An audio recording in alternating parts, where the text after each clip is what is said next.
भाई और बहनों, मातृशक्ति को नमन। बड़ा आनंद आ रहा है और आनंद आएगा क्यों नहीं। आनंद हमारा लक्षण है, कोई गुण गुणी से अलग हो नहीं सकता। इसीलिए क्योंकि हमारा गुण ही आनंद है, हमारा लक्षण ही आनंद है, तो आनंद है। लेकिन उस आनंद को देने वाला वो होना चाहिए, उसको ज्ञानी पुरुष कहते हैं।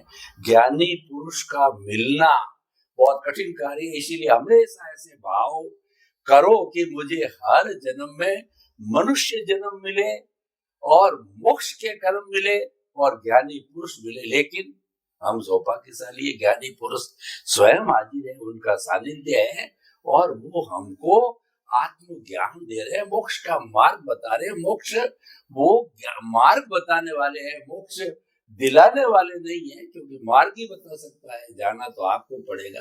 स्वामी जी समस्त श्रोताओं की तरफ से आपको बहुत बहुत धन्यवाद, साधुवाद। स्वामी जी एक इंटरेस्टिंग प्रश्न पूछता हूं, बड़ा सुंदर प्रश्न है कि मूर्ति का भगवान और जिंदा भगवान, देखिए सारे विश्व पर दृष्टिपात करो तो कितने मंदिर, भारत में असंख्य मंदिर है।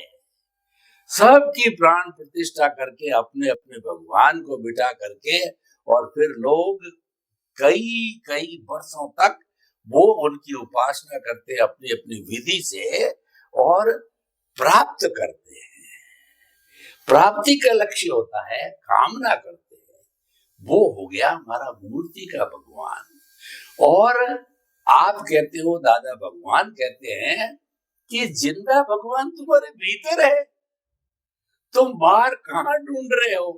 तो कृपया मूर्ति का भगवान और जिंदा भगवान क्या देता है, कौन सा ज्यादा लाभदायक है। हालांकि प्राप्ति की बात नहीं कर रहा हूं, लेकिन फिर भी एक व्यवहार दृष्टि से बात करता हूं। दो धाराएं चल रही है, उपासना की धारा और निर्विचारता की धारा जो अपन कर रहे हैं।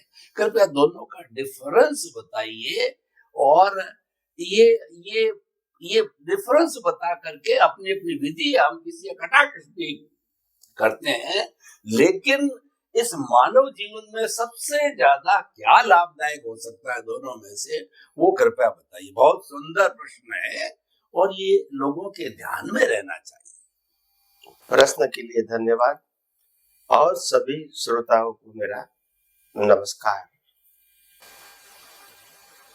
बहुत बड़ी बात है, एक चेतन भगवान और दूसरा माना हुआ सांप्रदायिक भगवान।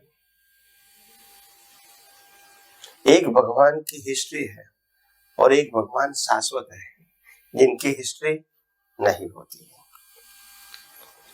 एक भगवान की पूरी हिस्ट्री कुदरत ने बनाई है और एक भगवान खुद ही परमानेंट है, जिसको कोई बना सकते नहीं है। और दोनों का अस्तित्व समाज में रहेगा, क्योंकि आखिर धर्म है, वो आध्यात्म की ओर जाने का एक रास्ता है। और इसीलिए जब ह्यूमन लेकिन मानव की जब बिगिनिंग होती है, तो वो उसका जन्म जंगलों में होता है। एक जंगली व्यक्ति की तरह इनके लिए न कोई सोसाइटी है, न कोई रूल्स एंड रेगुलेशन है और न ही कोई प्रकार का आहार विहार, लाइफ, रिस्पॉन्सिबिलिटी और हिताहित का कोई ज्ञान है। तो जंगली अवस्था में से थोड़ा अपग्रेड आके वो ह्यूमन बनता है और ह्यूमैनिटी को बिलीव करता है कि इंसान दूसरे इंसान को हेल्प करे।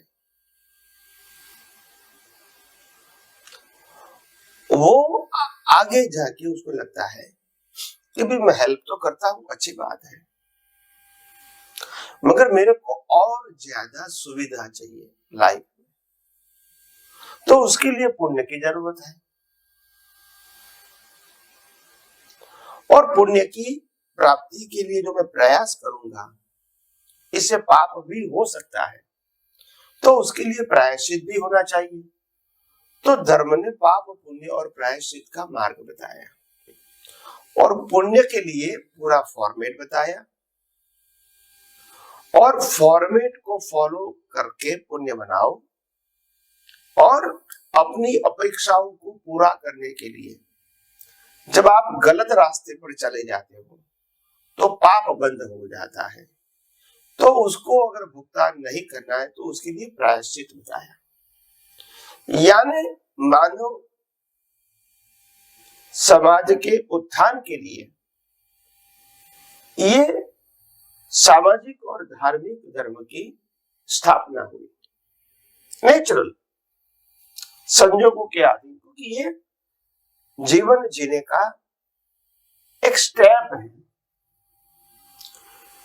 आगे बढ़ना है मगर प्रत्येक स्टेप की भी एक वैल्यू होती है जिसके ऊपर पाव रख के हम आगे जा सकते हैं, भले ही वो हमारा अंतिम डेस्टिनेशन नहीं हो मगर स्टेप तो जरूर है। अगर 10 स्टेप की सीढ़ी है उसमें से बीच के 8 निकालेंगे और पहला और 10वां रखेंगे तो हम नहीं पहुंच पाएंगे। तो कहने का मतलब ये जरूरी है, स्टेप सब जरूरी है। भगवान को मूर्ति के रूप में मानना ये पुण्य का कार्य है, भगवान को पूजा पाठ करना ये पुण्य का कार्य है, भगवान के पास पापों की प्रायश्चित करना पुण्य का काम है, भगवान को भक्ति से आरती उतारना ये पुण्य का काम है, भगवान के पास अच्छे इंसान बनने की पुण्य कार्य करने की शक्ति मांगना ये भी अच्छी बात है। और इसके अलावा भगवान की भक्ति में लिप्त हो जाना और थोड़े समय के लिए संसार को भूल जाना ये भी अच्छा है। मगर इंसान की जो सोच होती है वो क्यों रुक जाती है, आगे नहीं बढ़ती है? क्योंकि धर्म के मार्ग में जो धर्मगुरु शिक्षा देने वाले वो अपने संप्रदाय को अंतिम सत्य बताते हैं और बाकी और कुछ जानने की समझने की जरूरत नहीं है ऐसा बताते हैं। और इसीलिए जो लोग इस संप्रदाय को फॉलो करते हैं वो आगे का सोचते सुनते या समझने की कोशिश नहीं करते। और इसीलिए जो धर्म का स्टेप है उसी से ही उसका जन्म मरण का चक्कर चालू रहता है, पाप पुण्य से। तो मैं ये नहीं कहता हूं कि मानव धर्म और सांप्रदायिक धर्म गलत है, मगर ये भी कहना चाहिए कि ये स्टेप है।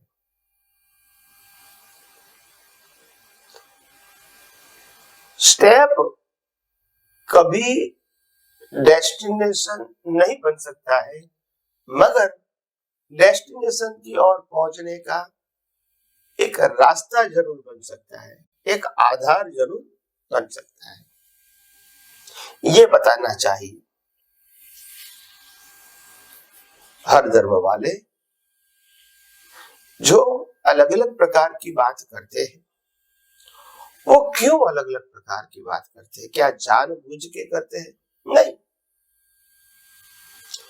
जिस महापुरुष ने ये मार्ग दिखाया उस महापुरुष जिस रास्ते पर चला वो रास्ते का अनुभव लोगों को बांटा और बाद में अंतिम सत्य तक पहुंच गया।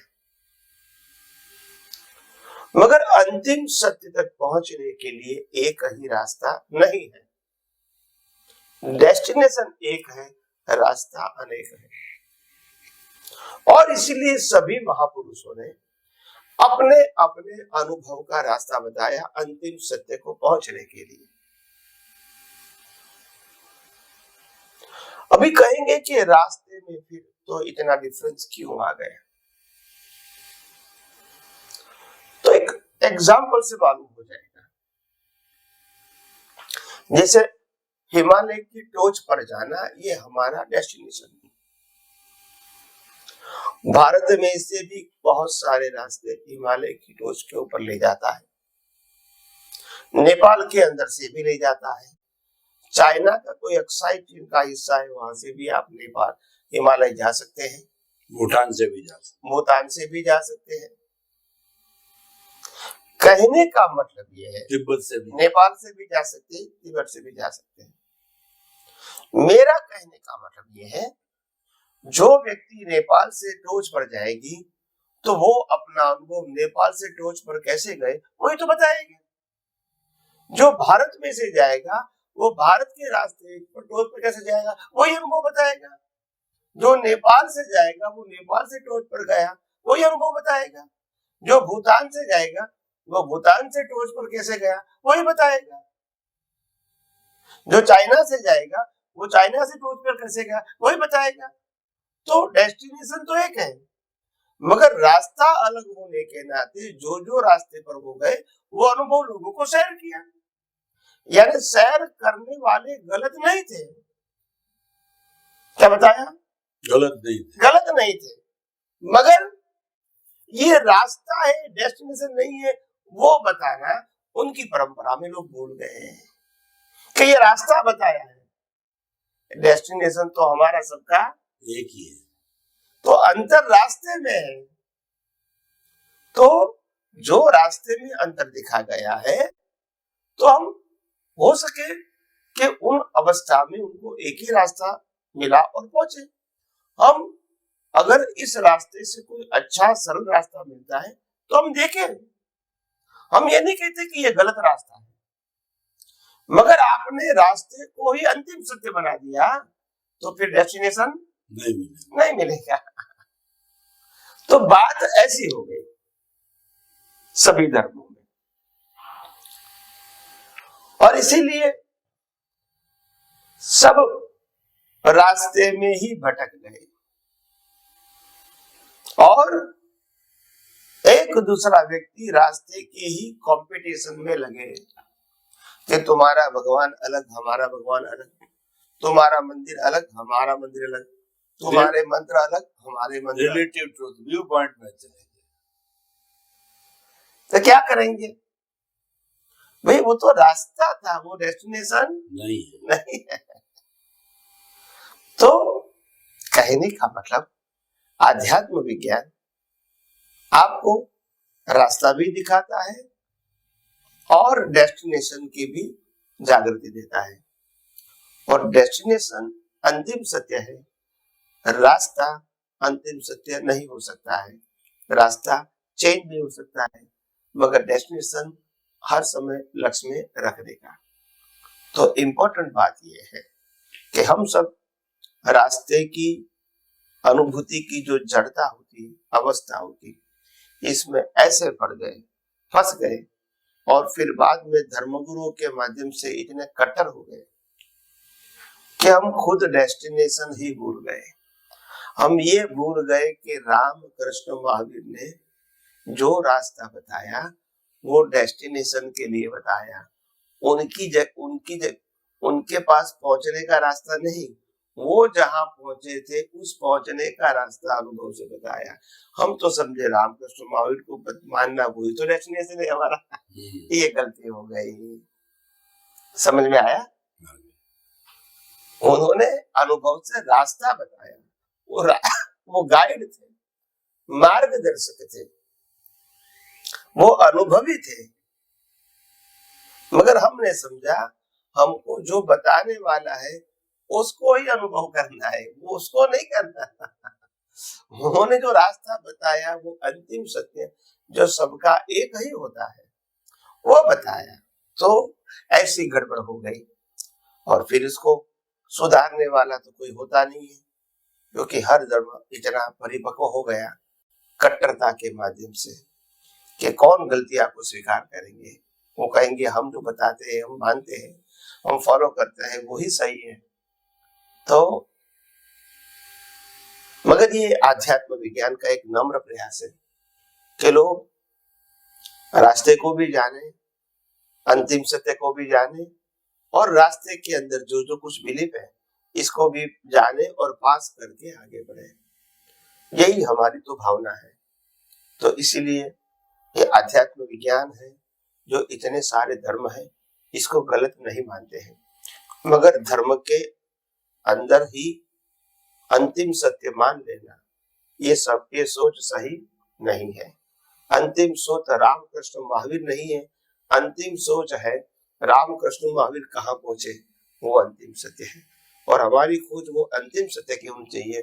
भले राम के मार्ग पे जाओ, कृष्ण के मार्ग पे जाओ या महावीर के मार्ग पे जाओ, कृष्ण मार्ग का नहीं है, मगर अंतिम सत्य सबका एक ही था, ये समझना था। इसलिए रामकृष्ण महावीर को मानने वाले के साथ अंतर करना वो ठीक नहीं है। समझ में आया? हाँ, तो इसीलिए आगे आगे भी हम आध्यात्म विज्ञान में और बहुत सारी बातें बताते रहेंगे, जिससे आपका जीवन, सोच, समझ बहुत प्रबल हो जाए और आपको सही रास्ते पर चलने का मार्ग मिले।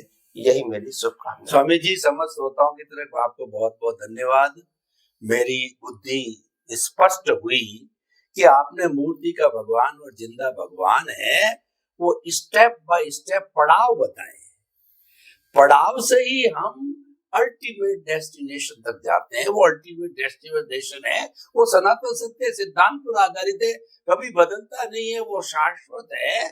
और वह जो है वही हम है जो हमको प्राप्त करना होता है। स्वामी जी, आपने कहा समाज है, वहां सभी रहेंगे, सामाजिक जीवन भी होगा और उसके बाद में सांप्रदायिक जीवन भी होगा।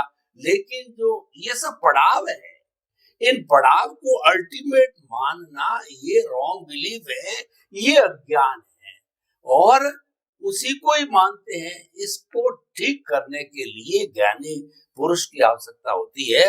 और आपने सारी चीज बताई कि अल्टीमेट चीज है वो जो है सनातन सत्य है, तो उसको हमें बहुत ही अच्छी तरह से हम पालन करें तो हमारा लक्ष्य बन सकता है मुक्ति की ओर जाने का। अल्टीमेट सत्य जो है, राम और कृष्ण ने क्या प्राप्त किया, वो क्या थे, उसमें हम उलझ गए। उन्होंने क्या प्राप्त किया, अपनी मंजिल को ध्यान में रखना है और जो हमारा पड़ाव है उसको अल्टीमेट मंजिल नहीं मानना है। बहुत ही सुंदर स्पष्टीकरण रहा आपका। समस्त श्रोताओं की तरफ से आपको बहुत बहुत धन्यवाद। स्वामी जी, ईश्वर की बात, भगवान की बात, आत्मा की बात चल रही थी, तो इसके अंदर दो शब्द हम लोगों को जानना बहुत ही अच्छा। अगर हम जाने तो उसके बाद हमारा भेद विज्ञान होता है। वो होता है, एक शब्द है टंकोत्कीर्ण, एक शब्द है अव्ययवाद। ये आते हैं और लोग इसमें कंफ्यूज हो जाते हैं कि ये बार बार आते हैं। और एक आपने बताया विज्ञान जो है स्वरूप, घन स्वरूप, और एक विज्ञान स्वरूप, ये सब आत्मा से जुड़े हुए गुण हैं। तो इनको अगर हम जानते हैं तो भेद विज्ञान पैदा होता है, जड़ और चेतन का क्षीर नीर प्राप्त होता है। तो कृपया इनको थोड़ा सा परिभाषित करके बताइए ताकि कि हम अच्छी तरह से समझ सके इन आत्मिक गुणों। प्रश्न के लिए धन्यवाद। सबसे पहले टंकोत्कीर्णवत, वो टंकोत्कीर्णवत जो सत्य है उसका कहने का मतलब ये है कि चेतन और जड़ दोनों पैरेलल है और दोनों कभी मिक्स नहीं होते हैं। पैरेलल हो सकते हैं, कंपाउंड नहीं हो सकते। तो दोनों का अस्तित्व होना ये कोई कंफ्यूजन की बात नहीं है। दोनों अलग ही रहेंगे हर अवस्था में, जड़ चेतन कभी एक नहीं होंगे। तो उसके लिए शब्द बताया टंकोत्कीर्ण, ये तीर्थंकरों का मूल शब्द है।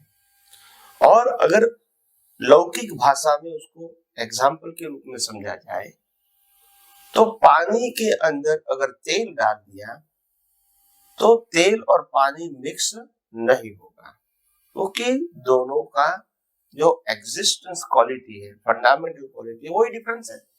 तो पानी में तेल मिक्स नहीं होगा, पानी के ऊपर तेल तैर कर अघुलनशील। हाँ, तो ये तो ये टंकोत्कीर्ण शब्द का मीनिंग है, यानी जड़ और चेतन कभी एक नहीं होगा, साथ में होगा मगर एक नहीं होगा। और दूसरा शब्द आपने बताया अव्याबाद स्वरूप। तो जो जड़ है और जड़ की प्राप्ति, जड़ की अवस्था की प्राप्ति, ये बाधा पीड़ा स्वभाव वाली होती है। मिलता है, नहीं मिलता है, मिलता है फिर चला जाता है, तो उससे सुख दुख की अनुभूति होती है। ये अवस्था की बात है। जब आत्मा की बात करेंगे, आत्मा की क्वालिटी की बात करेंगे, आत्मा के अस्तित्व की बात करेंगे, तो उसमें तो अवस्था है नहीं, अबाधित, इसीलिए उसको अव्याबाद कहा, यानी उसमें बाधा पीड़ा नहीं होगी, सब कुछ परमानेंट निरंतरा है। तो ये शब्द लाइव ईगो के लिए हम बाधा पीड़ा वाली अवस्था में इन्वॉल्व हो जाए या अव्याबाद स्वरूप में इन्वॉल्व या अटैच हो जाए, इसी के लिए दोनों है। मगर हमको इन्वॉल्व कहाँ होना है, अटैच कहाँ होना है, वो इंपॉर्टेंट है। जहां अटैच होगी वो आपका अनुभव होगा। तो इसीलिए ये टंकोत्कीर्ण के बाद ये अव्याबाद स्वरूप बताया और विज्ञान स्वरूप, फिर आपने तीसरा शब्द बताया विज्ञान स्वरूप और विज्ञान घन स्वरूप। आत्मा के अलावा शरीर का कॉज एंड इफेक्ट और पूरे कुदरत का संचालन, ये साइंटिफिक सर्कमस्टेंशियल एविडेंस है और वो आत्मा की हाजिरी से होता है, वहां प्रोसेस नहीं है। इसीलिए आत्मा है वो विज्ञान घन स्वरूप है, जिसके माध्यम से कॉज इफेक्ट एंड अवस्था होती रहती है। तो आइए हम आध्यात्म विज्ञान में और भी ज्यादा आगे समझने की कोशिश करेंगे। स्वामी जी, आपने बहुत सुंदर परिभाषा दी। अव्याबाद, टंकोत्कीर्ण और विज्ञान स्वरूप, विज्ञान घन स्वरूप, ये सब चीजें हमारे में भेद विज्ञान पैदा करती है, ज्ञाता दृष्टा बनाती है, जुदापन की जागृति करती है, प्रकृति पुरुष को अलग रखती है और यही मुक्ति का मार्ग है। स्वामी जी, समस्त श्रोताओं की तरफ से आपको बहुत बहुत धन्यवाद, साधुवाद। जय सच्चिदानंद। जय सच्चिदानंद। ये